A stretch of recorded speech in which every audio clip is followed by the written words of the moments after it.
কাঁচা টমেটোর টক ঝাল তেল আচার, এটা আপনারা 1 মাসেরও বেশি সময় ধরে স্টোর করতে পারবেন। হরে কৃষ্ণ, সবাই কেমন আছেন? আশা করি ভালো আছেন। আমি ইন্দুলেখা আজকে আপনাদেরকে বানিয়ে দেখাবো একদম বর্তমান সিজনাল যে সবজি, সেটা হলো কাঁচা টমেটো। এটা আমার বাবার জমির একদম ফ্রেশ টমেটো। চেষ্টা করবেন যতটা সম্ভব ফ্রেশ টমেটো নেওয়ার। ঠিকমতো করে ধুয়ে নিয়ে একটু রাবলি মুছে নেবেন, সেটাকে আর ধোবেন না। তারপরে চৌকো করে কেটে নিয়ে এটার মধ্যে পরিমাণ মতো লবণ হলুদ দিয়ে মাখিয়ে রোদে দেবেন। আর রোদে দেবেন, চেষ্টা করবেন একটু ফুটোওয়ালা যে থালাগুলো থাকে না, ঝাঁঝরি টাইপের, তার উপরে, যাতে জলটা বেরিয়ে যেতে পারে আর জল যেন শুকিয়ে যায়। কারণ এখন টানের সময় এমনি রোদে দিলে এর জলটা অর্ধেকের বেশি চলে যাবে। এতে করে আপনার টমেটো একদমই গলে যাবে না, আর যখন খাবেন এর ভেতরের গন্ধটাও কিন্তু তেমন তীব্র হবে না, কারণ কাঁচা টমেটোর গন্ধ অনেকেই সহ্য করতে পারে না।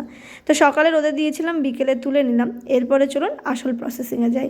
প্রথমে নিয়ে নেবেন বেশ খানিকটা কালো সর্ষে, কিন্তু সর্ষেটা পুরোপুরি পেস্ট করবেন না। বের করে নেবেন ডাল। অল্প একটু ড্রাই রোস্ট করে নেবেন মেথি মৌরি, সেটাকে গুঁড়িয়ে নেবেন। এই যে দেখুন, আমার ডাল করা হয়ে গেছে সর্ষে। কারণ একটুখানি পাটাতে সামান্য গুঁড়ো করে নিয়ে ঝেড়ে নিলেই কিন্তু রেডি হয়ে যাবে আমাদের সর্ষের ডাল, আর ভিতরের যে মেথির গুঁড়ো আছে সেটা। এবার কড়াইতে বেশ খানিকটা তেল দিয়ে তার ভিতরে গোটা শুকনো লঙ্কা, ঝাল যতটা আপনারা পছন্দ করেন ততটা দেবেন। তার ভিতরে দেবেন অবশ্যই 5 ফোড়ন। এখানে কিন্তু জিরে ফোড়ন দেবেন না, আচারে সবসময় 5 ফোড়ন দেবেন, বা সর্ষের চাইলে সর্ষেও দিতে পারেন। এবার টমেটোগুলোকে খুব ভালো করে ভেজে নিতে হবে। তার ভিতরে যদি বেশি ঝাল হয় তাহলে অল্প একটু কাঁচা লঙ্কা, আর কম ঝাল হলে আরও কয়েকটা কাঁচা লঙ্কা দিতে পারেন, ঝালটা আপনাদের পরিমাণ মতো। যখন টমেটোগুলো অর্ধেকের বেশি সেদ্ধ হয়ে যাবে, এই পর্যায়ে ফ্লেমটা কমিয়ে নিয়ে দিয়ে দিতে হবে বেটে রাখা মশলা। আমি এখানে একটা ভাজা মশলা বানাই, আপনাদেরকে ভিডিও দেওয়া আছে, যারা এখনও দেখেনি তারা অবশ্যই ভাজা মশলার ভিডিওটা দেখে নেবেন। এবার উপর থেকে মেথি গুঁড়ো মৌরি গুঁড়ো আর ওই যে কালো সর্ষের ডাল বানিয়ে রেখেছিলাম সেটা দিয়ে দিয়েছি।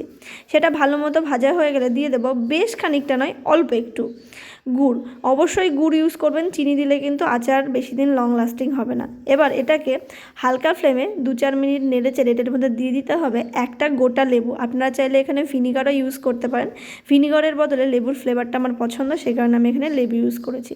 ব্যাস, আমাদের আচার কিন্তু রেডি। এটাকে ফ্লেম কমিয়ে ঠান্ডা হতে দিতে হবে। ঠান্ডা হয়ে গেলে অবশ্যই কাচের জারের মধ্যে ভরে বেশ কিছুদিন রোদে দেবেন। যতটা সম্ভব রোদে দেবেন, ততদিনই কিন্তু আপনার আচার লং লাস্টিং হলে। ভিডিওটা ভালো লাগলে লাইক কমেন্ট শেয়ার করতে ভুলবেন না। আর যারা এখনও ফলো করেননি তারা অবশ্যই ফলো করে দেবেন। নতুন নিরামিষ রেসিপি পেতে হলে ইন্দুলেখাকে কিন্তু ফলো করতেই হবে। দেখা হচ্ছে খুব শীঘ্রই নতুন আরও একটা রেসিপি নিয়ে, আরও একটা রান্নার ভিডিও নিয়ে। ততক্ষণের জন্য টাটা। সকলে সুস্থ থাকুন, ভালো থাকুন, সুস্থ খান, সুস্থ বাঁচেন।